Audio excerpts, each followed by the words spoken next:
Yeah. So yeah, can you tell us more about what you do with the Vice Grant project thing? Like, what did you actually end Yeah, up doing with actually, it? yeah. So, yeah, the project has evolved considerably. So at the time that I did the proposal, it's still this. It's still fundamentally the same, but the idea is called the Hip Hop History of Philosophy. It was going to be a concept album. It was essentially a history of world philosophy, taking that term in the broad sense, like not specific to the Western tradition, from ancient origins, from various traditions up to the present. And then the concept album was kind of the thing. But I sort of adjusted that a little bit because I just realized that making an album was not the most relevant way to think of that. So instead of kind of pivoted now to thinking of it as just an ongoing series on my YouTube channel and also on the other platforms and stuff like that, but mainly housed on YouTube, that will just, continue to accumulate over time, where you can kind of get an introduction to Philosophy 101 via these different songs and just be a continuous thing. So the first installment of it was about Stoicism, ancient Stoicism, which was in the Greco-Roman world around the fourth to third centuries BCE is when it emerged, and it was pretty popular for a few hundred years, and has kind of had a resurgence and a revival recently, which is why I wanted to examine it. So that was the first installment. The next one is going to be sort of a response to that about another school of philosophy that's contemporary with it called Epicureanism. So that one's actually going to drop in the next couple of days, depending on if I finish the video tonight or not. So Yo, that's cool as fuck. I took a course in school and they made me buy the Epicurean Reader. And I don't oh, no remember kidding, much, interesting. much about it. I just remember it's more hedonism and the pursuit of pleasure or something along those Yeah, lines. And I don't know that I ever fully understood it, but that's what I took away from it. And you've got the main takeaway. Yeah, yeah. that's a way to live life. And that shit may have inspired me a little heavy when I was younger. Yeah, no, it makes sense that it would have resonated. I mean, it's really Epicureanism is, in a nutshell. Speaking of nutshells, here's a walnut. In a nutshell, the idea is that I have visual aids. Is that the universe is just matter, which was a very uncommon viewpoint in the ancient world. That everything is comprised of atoms and void. They had an early version of atomism that was backing up this idea. So that's the physical, metaphysical underpinning of it. We're all the chance collisions of some atoms. There is no cosmic force tying it together. It's all chance and happenstance. The gods may exist, but if they do, they exist in a way that we have no access to. Hence, there's no higher purpose to live for and no moral order that comes from the beyond. And so you should just live for pleasure.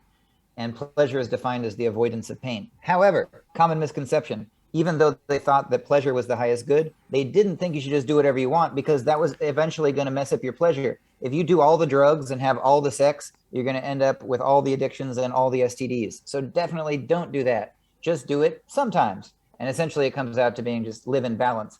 And then what they actually did is they withdrew from the rest of society.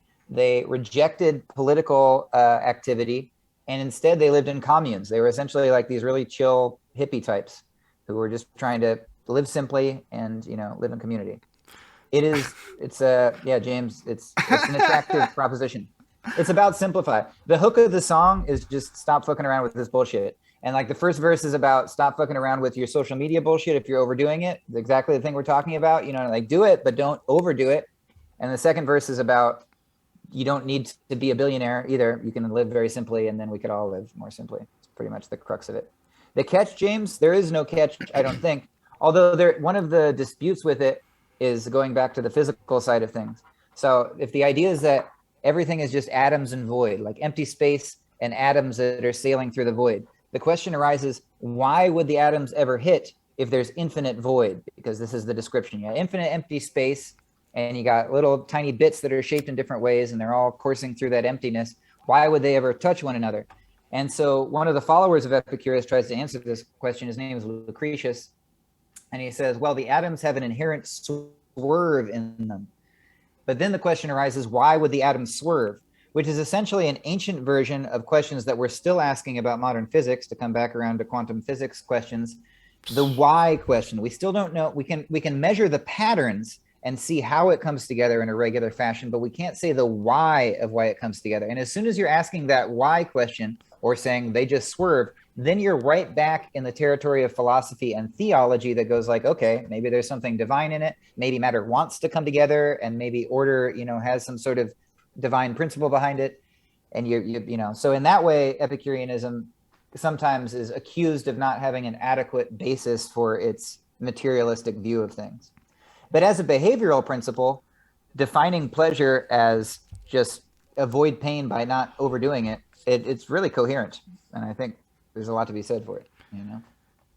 Yo, that was really insightful. Like, I don't often get to talk to people that are going to basically be the 3-minute YouTube video I might have clicked on about Epicureanism like that with such eloquent on the fly delivery. That was hella cool. Well, I mean, I've been working on the song for a little bit, so like, you know, it's fresh in my mind. But yeah, hopefully it was supposed to come out yesterday. It is not done, so I got to finish it. But I'm trying to be an Epicurean about it. I'm taking my time. You know what I mean? Yo, but It'll come when it comes. I made a lot of music this year. Like, for me, volume was important, but it was more to prove to myself if I ever had a real deadline, I could do it. You know, that was important to me. But then I realized, like, yo, there's something to be said about, like, decisions that you make after sitting on a song for 2 months.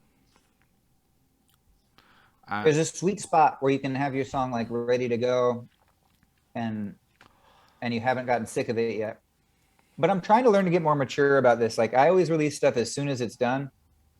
It doesn't need to be that way. No. If it's make it in such a way that you are always going to love it, even if you get temporarily sick of it, and then think about, when does the world need this and want this? I'm gonna deploy it ready to go. And I haven't released stuff in a long time, but not because I haven't been making stuff. I've got like a stack of like 4 or 5 songs and like singles and videos that I'm ready with, and they're going to be coming out over the next couple months here. So instead of always playing catch up with myself, which is what I'm usually doing. That's definitely a smarter way to approach things. I really like deadlines. I know you're not supposed to make deadlines, but if I didn't have deadlines, I'd never release anything. And I'm just trying to learn how to make There's better. anything wrong with deadlines. Some people are like, you should just never rush it. But I'm like, look, if I don't put a date on something, I might never do it in the first place. I'm going to procrastinate either way.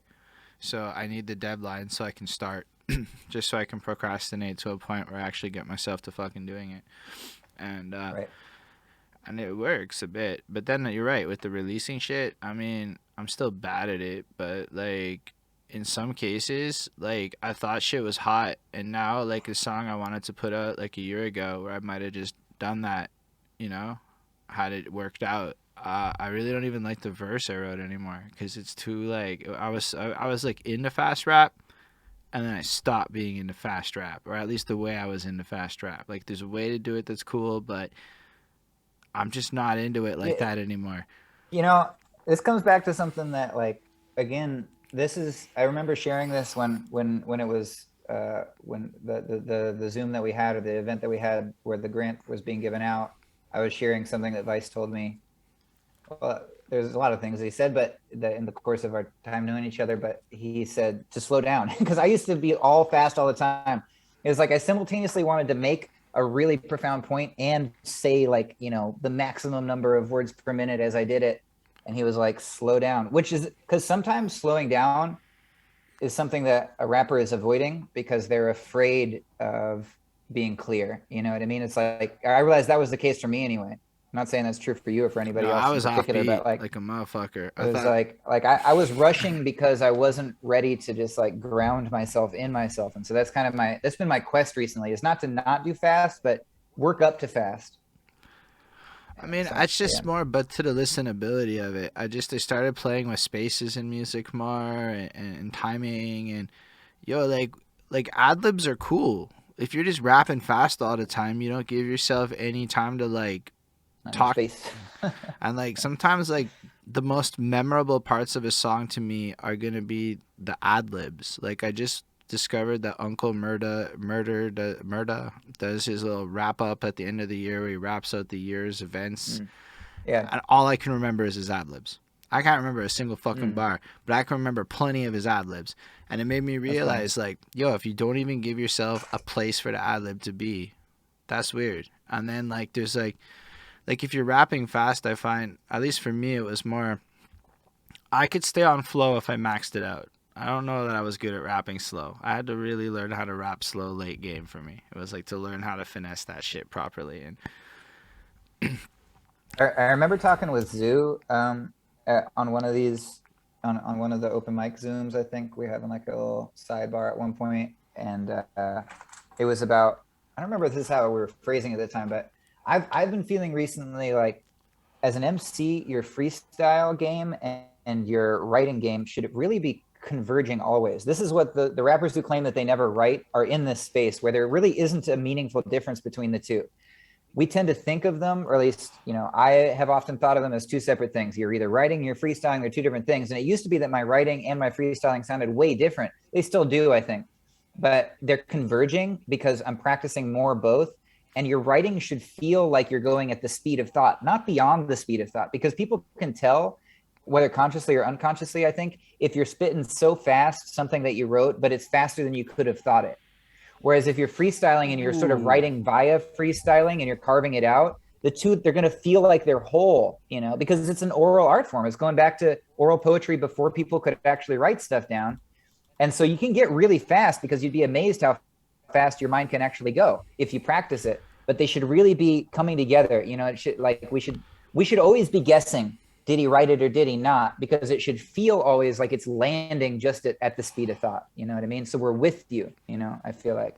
No, that's a fire way to interpret it, because that often is the case. You're like, nah, this is completely like an artificial experience of fastness, or it feels unnatural in the situation. Yeah.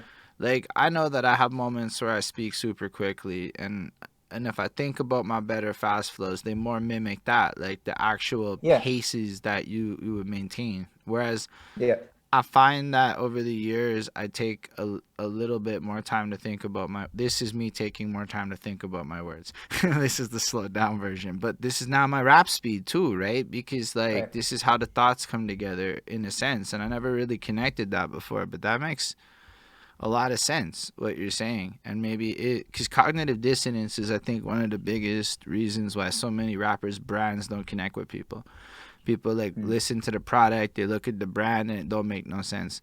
Whereas you look at Nathan and Gila is a brand that makes all the fucking sense in the world, and thus you're like more willing to support that, is my theory. Like your outfits, your whole everything, it's so cohesive, but also y'all are to the core about it. Like, you sound like this when you're rapping. Like, I appreciate that. That makes me feel good. Yeah, holism is what we want, you know what I mean? Like, I think it's what we all want in a way. We want to feel like our art and our self-presentation and our cause are all, you know, unified. That's the organicity that we were talking about earlier. You know? So basically, the end of the week, Grant went into having you educate us via YouTube and little short reels. Because, yo, I'd be watching your shit on YouTube, but, like, for real, your reels, because, yo, you have more than one part usually. You'll cut your song up and you'll do, like, the verses in like, parts. And I'll watch both the parts. Nice. Because that's, because I know at least one of them I'd heard it before. But, like, that's how you get the bigger context up. But then you got to think about it. You're giving a bunch of bite-sized ideas, and then you just need to connect the dots after.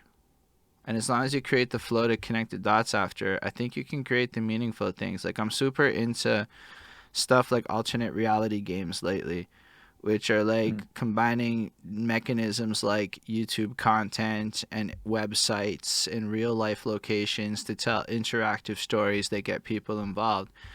It's migrated into TikTok, and it's like when you see how the platform can be used, it's like, oh, say word. Everybody just uses it shittily.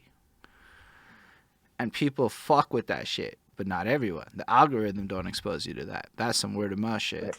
And that's my sweet. That's what all I'm chasing, is that word of mouth sweet spot.